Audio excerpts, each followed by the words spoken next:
Nathalie Portman semble avoir trouvé à Paris non seulement une maison, mais un véritable art de vivre.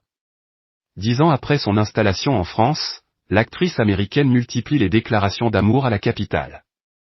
Dans une interview accordée à l'édition américaine de Net à accent grave porté, en mai dernier, la star de Black Swan s'était laissée aller à de nouveaux éloges envers les Parisiens, leurs habitudes et même leurs enfants. L'ex de Benjamin Millepied s'était confiée sur le quotidien qu'elle mène dans la ville lumière, une ville qu'elle juge infiniment stimulante. Même lorsqu'il fait froid et gris, il y a toujours une exposition, un concert, un dîner ou des écrivains incroyables en ville, quelque chose de fascinant et de stimulant qui se passe. Et les vacances fréquentes sont si agréables, s'était-elle réjouie. Loin des clichés de froideur ou d'arrogance, elle affirmait au contraire apprécier la sociabilité parisienne. Je trouve que les gens ici sont incroyablement amicaux, il suffit de savoir comment interagir pour ne pas être impoli. Maintenant, quand je retourne aux États-Unis, je me dis, oh, j'irai dans un magasin sans dire bonjour à tout le monde? C'est bizarre, avait analysé la comédienne. L'actrice avait déjà lancé récemment un « Les Parisiens sont géniaux » enthousiaste et cette nouvelle interview vient confirmer que son attachement à la ville ne faiblit pas.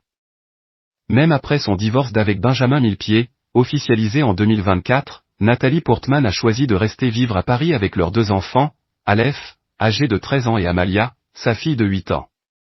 Nathalie Portman découvrirait même, à travers eux et leurs camarades, une facette inattendue des petits Parisiens. Elle a confié amusée et admirative que tous les enfants qui viennent chez moi me disent bonjour madame et me font la bise. Et avant de partir, ils me disent merci de m'avoir accueilli, et si je ne suis pas là, ils viennent me trouver pour me le dire.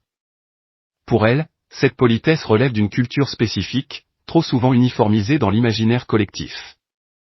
Je pense que nous partons du principe que les cultures occidentales sont toutes identiques et qu'elles sont en quelque sorte égalisées par toute cette pop culture que tout le monde consomme. Ce n'est pas vrai, c'est extrêmement spécifique ici, et la culture est très différente, à la fois en profondeur et en surface, a détaillé celle qui a partagé l'affiche de Léon avec Jean Reno. Installée depuis 2014 à Paris, Nathalie Portman n'a eu aucun mal à se créer un cercle d'amis dans la sphère artistique parisienne. Parmi eux, la réalisatrice Rebecca Zlotowski aux côtés de laquelle l'actrice assistait d'ailleurs à l'avant-première de son film Vie privée le 21 novembre dernier, entourée de Virginie Efira et Jodie Foster. Si elle se dit conquise par le dynamisme artistique de la capitale, Nathalie Portman évoque aussi son amour pour les lieux culturels parisiens. Je pense par exemple au jardin du musée Albert Kahn. Une splendeur, avait assuré la star même si c'est surtout l'art de vivre à la française qui l'enchante. J'aime aussi l'importance que Paris accorde à l'art et à l'art de vivre.